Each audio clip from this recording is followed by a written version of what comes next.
चलिए डाउट है 8 क्वेश्चन जरा कर लें एक बार। कहता है फाइंड करना है, पॉइंट निकालना है ऑन पैराबोला दिया हुआ।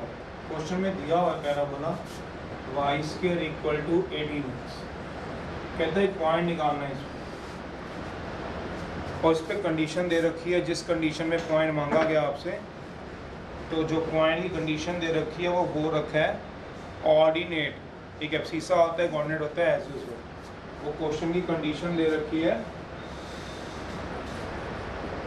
कंडीशन क्या दे रखी है?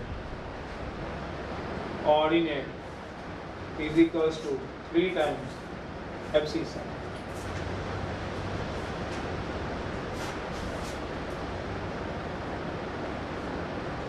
बताने की वैसे तो ज़रूरत नहीं थी इस क्वेश्चन में, तो आप समझते ही हो। क्वेश्चन इतना ज़्यादा क्लियर है कि जो ऑर्डिनेट लेना है वो क्या लेना है, 3 टाइम्स आपको एब्सिसा लेना है। तो आप कोई मान लो abscissa ABCKLM solution let abscissa आप देखो क्या मानना चाहते हो, इक्वल टू K मान लो।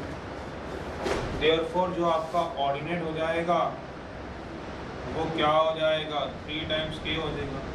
सो जो पॉइंट हो जाएगा वो बताने की जरूरत तो होती नहीं, एब्सिसा और ऑर्डिनेट होता है। ये क्या होगा, लाइज करेगा किस पे बोला, पैराबोला पे। कहाँ दिया हुआ है, क्वेश्चन पढ़ लो। अगर पैराबोला पे लाइज करेगा तो इसका सारी जनता जानती है इसका मतलब क्या होता है। देयरफॉर इसको क्या करेगा, सेटिस्फाइज। मैं अकेला थोड़ी ना जानता हूँ, आप सारे इस बात को अच्छी तरह जानते हैं। ये लाई कर रहा तो इसका मतलब इसको क्या करेगा, सेटिस्फाई करा दीजिए। सेटिस्फाई y की जगह क्या पुट करा दोगे, 3k इक्वल्स टू पुट करा दो, आंसर आ जाएगा। x को k, y को 3k इन 1 में करा दीजिए। तो क्या आ गया, 3k का स्क्वायर इक्वल्स टू 18k। ऐसे ही तो कह रहे हो, बस x को 3x मान लो, जो मर्जी मान लो।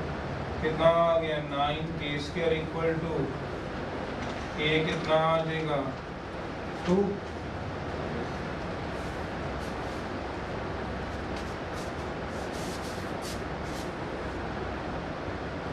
नाइन के इक्वल टू आ गया आपके पास 2।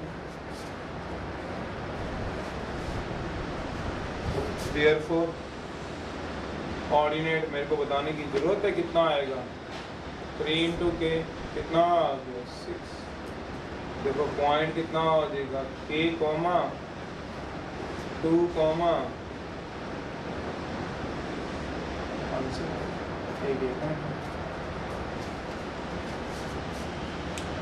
10th पढ़ो जरा क्वेश्चन कोई बच्चा।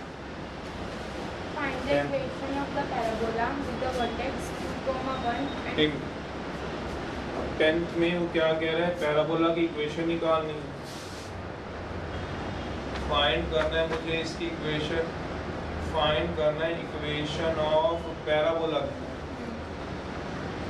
विद वर्टेक्स कितना आ गया, सोच लो आप लोग, बोलना बेटा। 2, 1। अब यहीं पे जाने से पहले पता चल गया ये नॉन स्टैंडर्ड है। अगर स्टैंडर्ड होता तो ये फिर 0 0 पे होता वर्टेक्स। ये तो नॉन स्टैंडर्ड कह रहा है, नॉन स्टैंडर्ड साफ दिख रहा है, नॉन स्टैंडर्ड। वर्टेक्स कितना आ गया, 2, 1 पे। आगे बोलो। And focus 1, -1। एंड फोकस इसका दिया हुआ 1, -1। ऐसो की पैराबोला की इक्वेशन निकालनी। नॉन स्टैंडर्ड का तो एक ही इलाज होता था, क्या बोला, derivation. SP equals to EPN। तो चलिए देखते हैं कहाँ तक हम सोच सकते हैं। 2 लाइनें परपेंडिकुलर, स्लोप की प्रोडक्ट -1। अगर एक लाइन दूसरे की परपेंडिकुलर है, स्लोप की प्रोडक्ट -1। अगर एक लाइन एक पॉइंट से पास हो, स्लोप m हो, y - y1 equal to slope m x - x1। तो ये बातें हमने 11th क्वेश्चन में जो लगाई थी, देखते हैं इसमें हमारी समझ बनती है, हम लगा पाते हैं कि नहीं, देख लेते हैं। सॉल्यूशन है तो एक पैराबोला दिया हुआ है जिसका वर्टेक्स दिया हुआ है 2, 1 पे, और फोकस कितना दिया हुआ है, 1, -1 पे। तो ये रफ फिगर होती है, इसमें कोई ऐसा नहीं होता है 1, -1। 1, क्या आएगा सोच, 2, 1 पे वर्टेक्स आएगा और 1, -1 एक्सपोजली y नेगेटिव, तो वो तो रफ सी फिगर है। तो अब आपको क्या बनाना है, जिसका वर्टेक्स दिया हुआ है 2, 1 पे, मैंने बना लिया वर्टेक्स कितना आ गया है 2, 1 पे, वैसे रफ बनानी होती है, और फोकस मैंने कितना ले लिया है 1, -1। अब मुझे क्या लेना है, इस पैराबोला की इक्वेशन निकालनी है। तो पैराबोला की इक्वेशन निकालने के लिए मुझे क्या करना पड़ेगा, SP = EM। तो S तो मेरे को पता ही है फोकस, P मैंने दुनिया में पढ़ रखा है लोकस, और M होता था डायरेक्ट्रिक्स पे पॉइंट। अगर फोकस इधर है डायरेक्ट्रिक्स उधर जाएगी, तो ये आपकी इक्वेशन क्या आ गई डायरेक्ट्रिक्स की। तो डायरेक्ट्रिक्स में जाऊंगा तो कितना जाऊंगा, ये आ गया मेरा P, ये मेरा क्या था ओरिजिन, पर it is not vertex in this case. तो आप सीधा सा डायग्राम बना सकते हो, कोई ज़रूरी नहीं आपको एक्स और वाई एक्सिस बनानी है, रफ सा कोई भी डायग्राम बना के आपने डाल देना इसमें। तो पहली बात तो मुझे ये समझ में अब लगने लगी है, non standard parabola, non standard ellipse, non standard hyperbola हम बोलेंगे किसको, जिनके वर्टेक्स अपनी जगह पे ना के, मतलब टेबल से कंपेयर ना हो सके। टेबल हम उनको बोलते हैं जो हमने सभी के लिए डिस्कस किया था हमने शुरू में, उसके हम कंपेयर ना करें, तो फिर हम डेरिवेशन लगा देते हैं। तो यहाँ पे इक्वेशन ऑफ पैराबोला जो आएगी, इक्वेशन ऑफ पैराबोला जो लगेगी किसी से भी, वो क्या लगेगी, SP = EPM। तो SP तो हमें निकलता दिखाई देता है क्योंकि S फोकस, P लोकस, तो इसमें तो किसी की कोई अपना बात रह नहीं जाती जो उसको समझ में ना आए। तो SP तो सभी को दिखता ही है।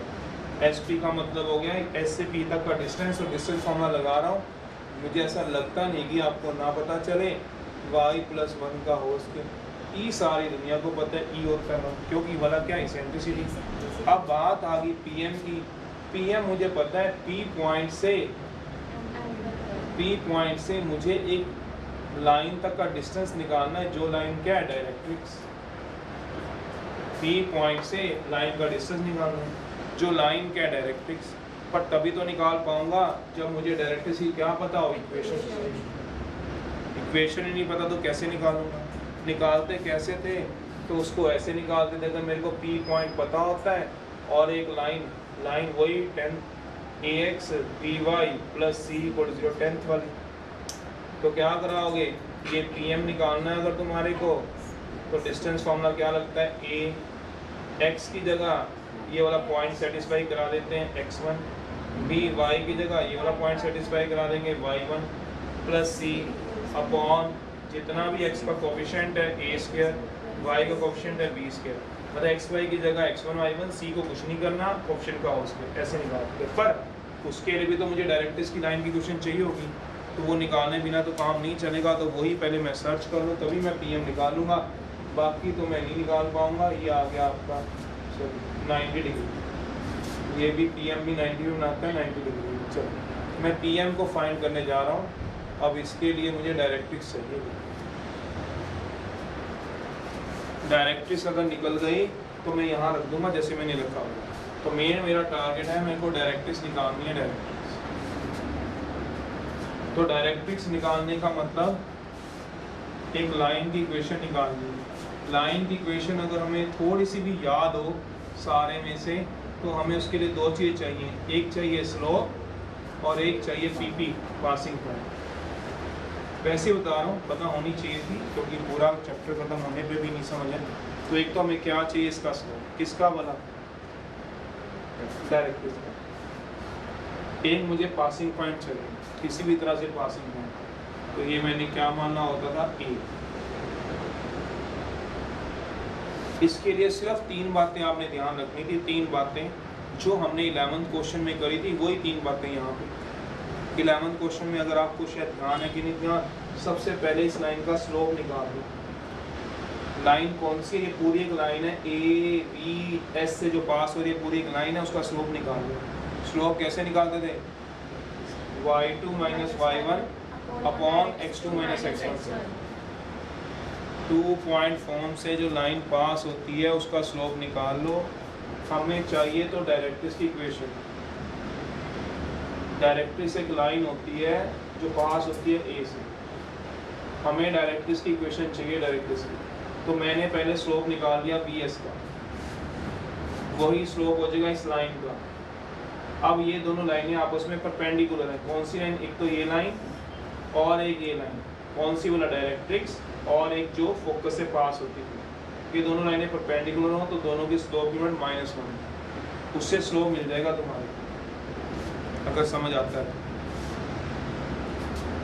पहले मैंने bs का स्लोप निकाला, फिर दोनों के स्लोप की प्रोडक्ट -1 कर दी, क्योंकि ये 90 डिग्री बना रहा है, पता नहीं कितनी समझ है, ये नहीं मैं कह सकता हूँ, क्योंकि ये दोनों लाइनें क्या है, परपेंडिकुलर, ये काम तो हो जाएगा स्लोप का। फिर तुम्हें बताया वर्टेक्स जो होता है वो ए पॉइंट का और एस पॉइंट का, याद करो क्या होता था, मिड पॉइंट होता है, mid V is the mid point of focus and the point A, किसी भी पैराबोला के लिए। हाँ याद है, ये पैराबोला कराया था आपको, ये क्या था V, ये क्या था फोकस, और ये क्या था डायरेक्ट्रिक्स। डायरेक्ट्रिक्स का पॉइंट कितना था A,0, तो वर्टेक्स फोकस और A का क्या होता है, mid point. Vertex is the mid point of A and S, तो A पॉइंट निकाल लोगे, स्लोप आ गया है, तो लाइन की इक्वेशन लिखी जाएगी। 3 काम करने होते हैं, समझ में नहीं आया दोबारा बता रहा हूँ, कोई बात नहीं। क्या मतलब है, हमें निकालनी है डायरेक्ट्रिक्स की इक्वेशन, इतना तो तुम समझते हो।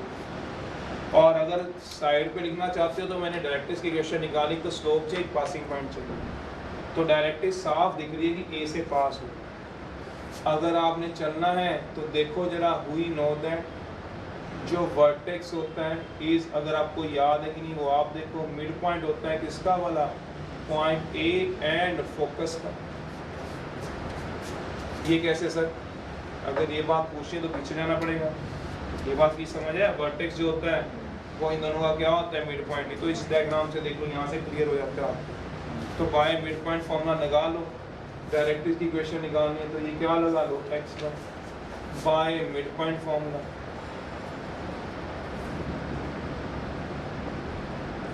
क्या इंट्रोडक्शन में लिख लो, vertex is the mid point of focus and point A. Point A पता कौन सा बोलते हैं, जहाँ डायरेक्ट्रिक्स काटती है, किसको बोला, एक्सिस ऑफ पैराबोला। तो क्या आ जाएगा, पता नहीं कितना है, 2 = x + 1/2 और 1 = y - 1/2। निकाल लो यहाँ से। उसमें एक बात तो क्लियर होती है कम से कम भी, भी आ जाएगा मेरे ख्याल से, 2 × x + 1/2, 1 = y - 1/2, 4 = x + 1, 3 = x, 2 = y - 1, 3 = y। तो पॉइंट ए अगर समझ आ गया तो क्या आ गया, तो अब स्लोप निकाल लो, चाहे VS का निकाल लो, AB का निकाल लो, जिसका मर्जी स्लोप निकाल लो, लाइन 3 पॉइंटों से पास होगी, जिसका मर्जी निकाल लो। चाहे स्लोप ऑफ VS निकाल लो, उसमें क्या है, अगर समझ है तो कैसे निकलेगा लाइन का slope, y2 - y1 upon x2 - x1।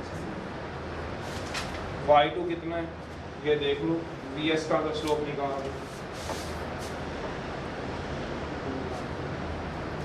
ये कितना है x1, ये कितना है y1, ये कितना है x2, ये कितना है y2। तो निकाल लो स्लोप कितना आता है, y2 - y1।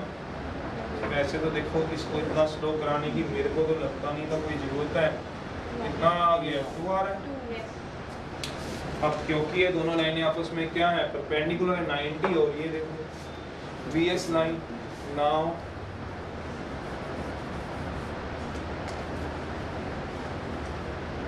जो डायरेक्ट्रिक्स है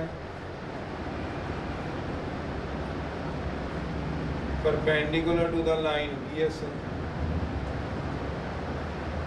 प्रोडक्ट ऑफ स्लोप्स क्या आ जाएगा, सोच लोगे, तो slope of VS × slope of directrix -1 होता है। Slope of VS slope of directrix होता है।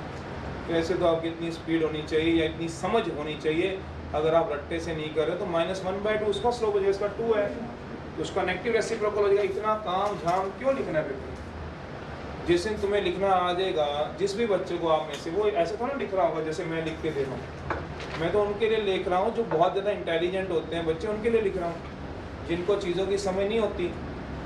जो बच्चे एवरेज या बिलो एवरेज हैं उनको तो समझ है इस बात की, 2 है तो उसका स्लोप कितना है -1/2। क्यों इतना बड़ा काम जाम लिखना, सीधा लिख लो आप, सीधा 2 है तो -1/2। पासिंग पॉइंट पता है स्लोप पता है तो किसकी क्वेश्चन आ जाएगी, लाइन की। तो सीधा निकालने की कोशिश करो पेपर में, उसमें घूमना क्या है। अगर हाँ वो नहीं पता है तो ये चीज़ सीखने वाली है, इनको सिखाने वाली बात है। इनफैक्ट आप काम करो, स्लोप ऑफ डायरेक्ट्रिक्स कितना हो जाएगा, डायरेक्ट्रिक्स का स्लोप -1/2 बस। तो अब इक्वेशन निकाल दो डायरेक्ट्रिक्स की। पास किससे हो रहा है, D3 से। स्लोप कितना आ रहा है -1/2। तो 2 ही चीज़ चाहिए, निकाल के पढ़ेंगे। PM तो आप निकाल ही लोगे, तीसरी बार निकाल लो।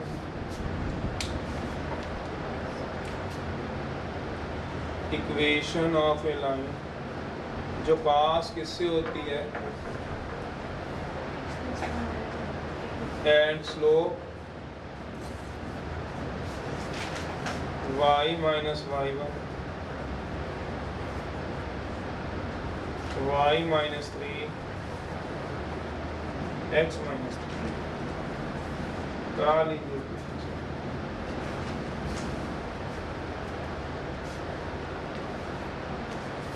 कितना आ जाएगा, 2y minus 6 minus x plus 3। सबको इधर ले जाइए आप लोग, इसको भी और इसको भी। इक्वेशन आ गई x plus 2y minus 9 equal to 0। ये वो लाइन की इक्वेशन है जिस पे PM ने निकालना। PM कैसे निकलेगा बता देता हूँ, वो यहाँ जगह बनेगी। अच्छा डायग्राम यही बनाना जरूरी होता है, नहीं डायग्राम रफ चाहिए रफ। तो ऐसा जरूरी नहीं, ऐसा बनाओ जैसा मर्जी डायग्राम आप बना देते हो। कई बार मैंने देखा है कुछ बच्चों को इस तरह से बना दो, हार्डली मैटर, क्योंकि डायग्राम नहीं इसको बताता है क्वेश्चन को। कई बच्चे ऐसे बना रहे होते हैं, उनके दिमाग में कहीं ऐसे रखते नहीं, कुछ भी बना लो। ये क्या है, b कितना दिया हुआ है 2,1 और s कितना है 1,-1 और डायरेक्ट्रिक्स कितनी है, ये रहा पॉइंट है। ऐसे ही बना सकते हो पेपर में, कोई दिक्कत नहीं है। ये आ जाएगा आपका 1:1 SP x, y PM directrix. तो आगे बना लीजिए बस। अब मैंने PM निकालना है, बाकी तो निकला ही पड़ा है। पुट करा देना 1 में, मेरा बस आंसर। SP में निकाला हुआ है, E पता है, PM के लिए मुझे डायरेक्ट्रिक्स की पता थी, वो सोच। किसी का कोई डाउट है तो पूछो। PM निकालो, अपने हाथ से निकालोगे तो भूलोगे भी नहीं।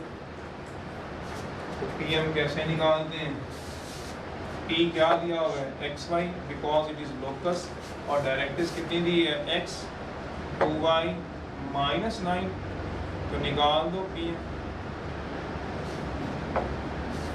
देखो कितना, अगर किसी ने कुछ कहना है तो बोलो।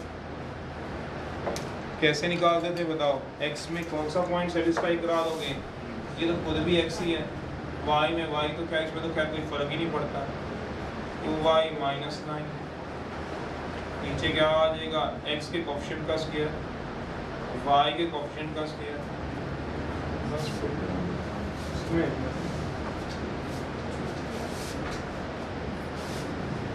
देखो अब एक बार 12th ट्राई करके, क्योंकि आपने 9th भी करवा लिया, 11th भी करा लिया और अब 10th भी कराया। देखो 12th करके भी सभी एक जैसे हैं, ये चारों के चारों आना होगा तो इन्हीं चारों में से आएगा, या लास्ट के 2 एग्जाम्पल। बाकी करने की जरूरत भी नहीं है, जो स्कूल लेवल पे हुआ सारे करने की जरूरत भी नहीं है। 4 ये लास्ट के 2 एग्जाम्पल, बस लास्ट के भी 2 एग्जाम्पल इससे लेके नहीं है। SP आ गया x minus 1 का होल स्क्वायर y plus 1 का होल स्क्वायर।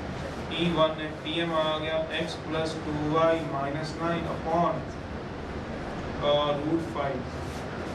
SBS करा दो, अब ये भी आपको कराना पड़ता है, तो मुझे लगता है क्या आप करते हो क्या नहीं। मैं सीधा करा रहा हूँ, x minus 1 का होल स्क्वायर y plus 1 का होल स्क्वायर, रूट खत्म हो गया, इक्वल्स नीचे 5 आ गया।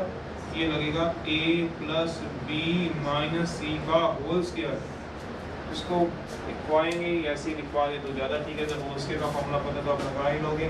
क्या होता है a square b square c square plus 2ab y, because दोनों पॉजिटिव हैं, 2bc 2ca आंसर।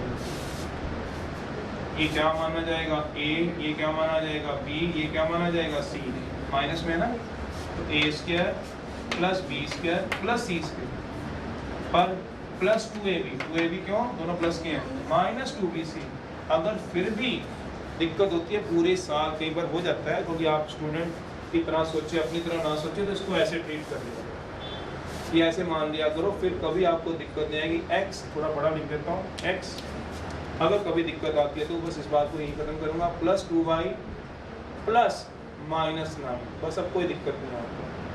अब आप क्या लगाओ, a प्लस बी प्लस सी का होल स्क्वायर, प्रोवाइडेड c कितना है इसमें -9, तो आप इसमें वैल्यू पुट करा दो, ये आपको अच्छी तरह पता है। प्लस 2ab, कन्फ्यूज़न होने की जरूरत ही नहीं, minus 2bc plus 2bc plus 2c, क्योंकि सारे प्लस ले लिए मैंने तो प्लस का फॉर्म नहीं, कभी कन्फ्यूज़न रहेगी। बस यहाँ पे b में क्या पुट कराओगे बताओ, 2y, c में क्या पुट कराओगे -9, तो माइनस ही तो आ जाएगा, सोच लो। तो मैंने तो डायरेक्ट लिखा हुआ, बहुत से बच्चे इसको जानते नहीं तो ऐसे करेंगे। ठीक है जी, तो ये आएगा स्लोप नेगेटिव रेसिप्रोकल बोलते हैं उसको। परपेंडिकुलर हो तो स्लोप क्या होगा, नेगेटिव रेसिप्रोकल। 12th है, देखो हो जाता है तो ठीक है, तो मैं कराऊंगा।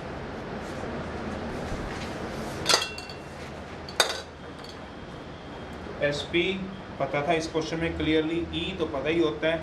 अब जैद पूरे क्वेश्चन की थी वो किस पे थी आपके पास, PM, P लोकस, M क्या होता है परपेंडिकुलर, कहाँ पे बोला गिराते हो परपेंडिकुलर, डायरेक्ट्रिक्स पे।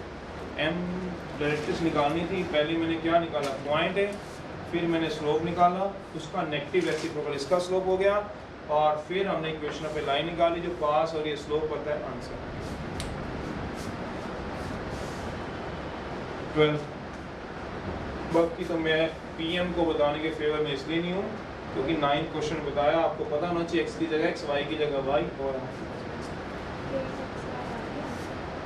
चलो 12 पढ़िए जरा, 12 पढ़ के दिखाओ।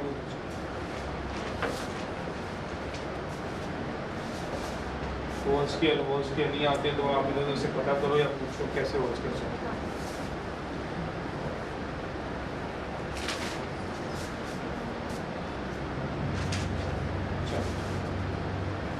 12 पढ़ लीजिए कोई भी बच्चा, 12 क्वेश्चन सुनो, दिखाओ जी 12 क्वेश्चन पढ़नी पड़ेगा तो ये बोल सकते हैं। Find the equation of the parabola. 12th में भी पैराबोला की क्वेश्चन पूछी गई है, तो इसमें भी वही बात कही गई है, find the equation of parabola ही पूछा गया। चलो With vertex 2, -3. विद वर्टेक्स दिया हुआ है, ऑब्वियस ही बात है, इसने ये तो बता दिया non standard, And directrix. Vertex ये तो बता ही रहा है कि ये नॉन स्टैंडर्ड है, तो ये तो नॉन स्टैंडर्ड के ही साइन होते हैं, नॉन स्टैंडर्ड। एंड डायरेक्ट्रिक्स भी बढ़िया बोल दिया दी हुई है, X minus 4y minus 48 is equal to 0. x minus 4y Minus 48. बस Yes.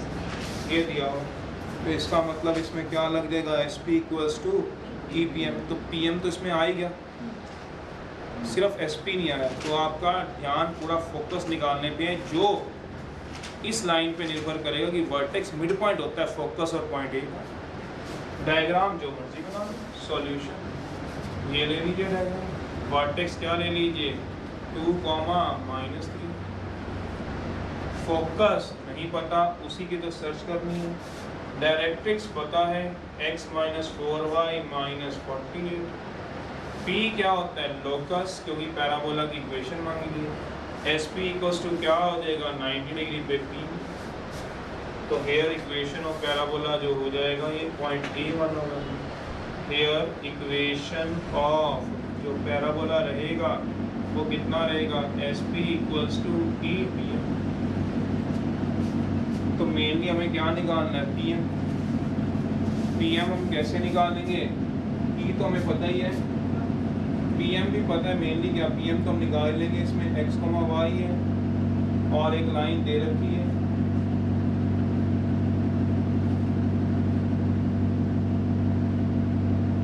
ये देखिए PM निकाल, PM की वैल्यू कितनी आएगी, सोचो x की जगह क्या पुट करा दीजिए, पता ही होगा आपको, PM तो खैर निकल गया, इसका SP निकालना मेन हो गया इसका, इस क्वेश्चन में तो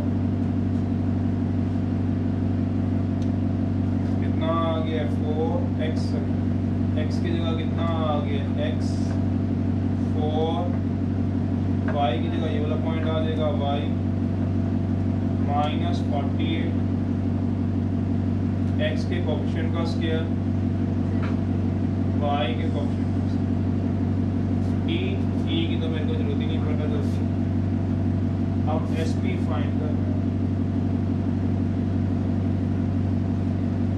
s निकल गया तो x निकल जाएगा कैसे? वर्टेक्स जो होता है मिड पॉइंट होता है किसका वाला a और s। तो पहले पॉइंट a निकाल लो, बस सब कुछ निकल जाएगा। अब सारा दिमाग फाइंड करो पॉइंट a पे। सोचो जो अभी कौन से क्वेश्चन है 10th में और लास्ट लेक्चर में किसमें बताया था 11th में, कर दो आंसर। सोचो a पॉइंट कैसे निकालना, अभी तो बात करें।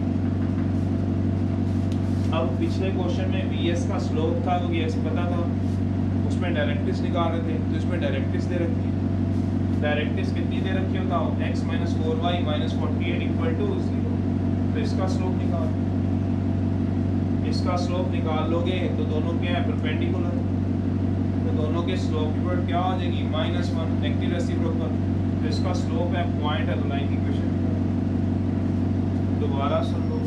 पिछली बारी में v और s दिए हुए थे तो स्लोप निकल गया था vs का, और ये दोनों लाइनें आपस में क्या है परपेंडिकुलर, तो इन दोनों का स्लोप का वर्ड क्या होगा -1। तो हर क्वेश्चन में ये रिजल्ट लग रहा है, या तो इस लाइन का स्लोप पता होता है हम इसका निकाल लेते हैं, या फिर इसका पता होता है तो इसका निकाल लेते हैं। किस कंडीशन से? m1 × m2 = -1। If two lines are perpendicular, then product of slopes is -1। उस रिजल्ट से इस लाइन का स्लोप पता हो तो इसका निकल जाएगा। vs का पता था पिछले क्वेश्चन में, इसका निकाल के था। पासिंग पॉइंट तो पता ही है, क्यों? किससे पास हो रहा है? b से, वर्टेक्स से पास ही तो हो रही है। क्या मतलब? पहले स्लोप निकालो, किसका वाला? डायरेक्ट्रिक्स का। स्लोप ऑफ क्या निकाल लो? डायरेक्ट्रिक्स का स्लोप निकालो। तो स्लोप कैसे निकालते थे ऑफ डायरेक्ट्रिक्स का, किसी को याद है? x - 4y, डायरेक्ट्रिक्स क्या दिया हुआ है? x - 4y - 48 = 0। स्लोप बताओ क्या होगा? Slope minus coefficient of x upon coefficient of x का कोएफिशिएंट कितना है और y का कोएफिशिएंट कितना है। अब उसका नेगेटिव रेसिप्रोकल स्लोप कर दो। अब slope of directrix into slope of vs। Slope of directrix पता है? पता है। स्लोप ऑफ vs पता है? नहीं पता। तो स्लोप कितना आ जाएगा बताओगे vs का? अब किसकी इक्वेशन निकाल दूँ मैं? निकाल इक्वेशन ऑफ ए लाइन पास किससे होगी? v से।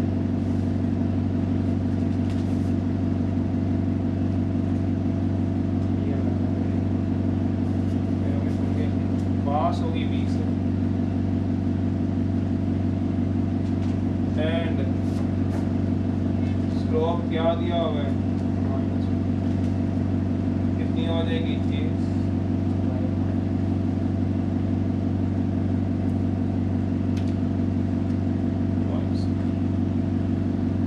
चाइना वाला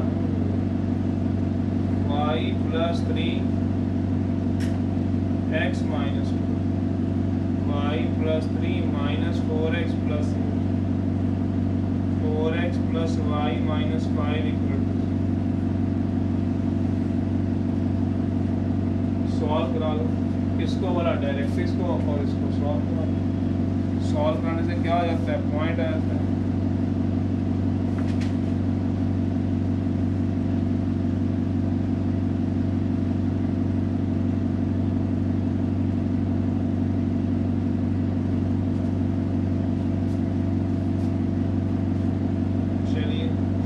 करा लीजिए 2, 3। 2 कौन सी लाइन की इक्वेशन है? जो ये थी डायरेक्ट्रिक्स की। डायरेक्ट्रिक्स की इक्वेशन दी हुई है x - 4y, और थर्ड कौन सी आ गई? 4x + y। करा दो सॉल्व।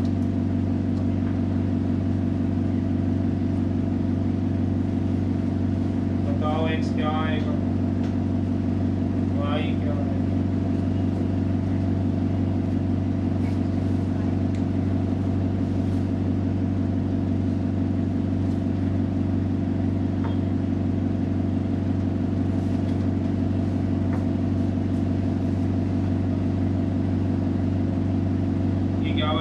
हमारा पॉइंट ए। जब पॉइंट ए मिल जाएगा, कितना आ रहा है आपका पॉइंट ए, क्या बोल रहे हैं 4 और 11, देख लो एक बार चेक कर लो भी सारे 4 और 11 ही आ रहे हैं। मैंने क्या करा है, फोकस निकालना था, तो मैंने क्या बोला है, slope of डायरेक्ट्रिक slope of V S -1 आ गया, क्योंकि डायरेक्ट्रिक्स का स्लोप तो निकाल लिया आपने, तो स्लोप ऑफ वी एस कितना आ गया -4। अब इक्वेशन ऑफ ए लाइन है, पास हो रही है बी से, बी कितना है 2 को -3, एंड स्लोप कितना दिया -2, y minus y1 slope x minus x। जब ये सॉल्व किया तो ये इक्वेशन आ गई है, ये पॉइंट पता है, स्लोप पता है, आपको निकालनी आनी चाहिए। सॉल्व कराओ, 4 और 4 आ रहा है, x कह रहा है बच्चा, और 11 आ रहा है, देखो आ रहा है सभी का 4 और 11, इसके डिपेंड ही रहना है आपने सब।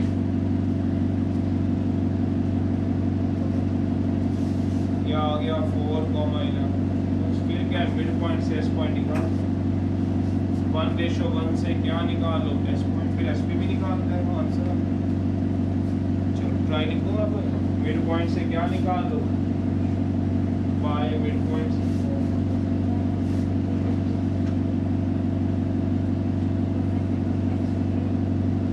बाय मिड पॉइंट से क्या निकाल लो, एस, ये क्या आ गया, x, y 2 = 4 + x/2 और -3 = y + 11। x देखो कितना आ रहा है, y देखो ये ठीक आ रहे कि नहीं आ रहे पॉइंट,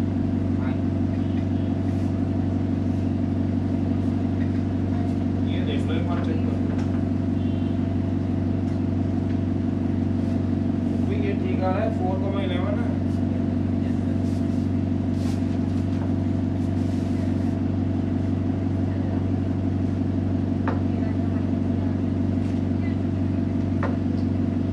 चलो बस फिर निकल गया, तो मिड पॉइंट से एस पी निकाल दो, पॉइंट एस आ गया, ट्राई लिख रहा हूँ, एस पी निकाल लेना अपने आप ही, x - 0 का y + 17 का एस पी भी निकल गया, पुट करा दो, 1 कौन सा होता है, एस पी आ गया, हाँ ई आ गया, हाँ पी एम आ गया, आ गया।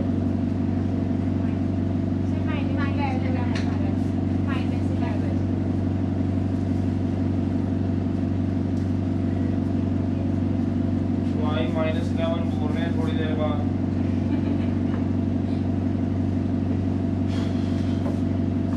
क्या y = -11 से तो 17 भी हट जाएगा, 5 आएगा तो मेरे पास में,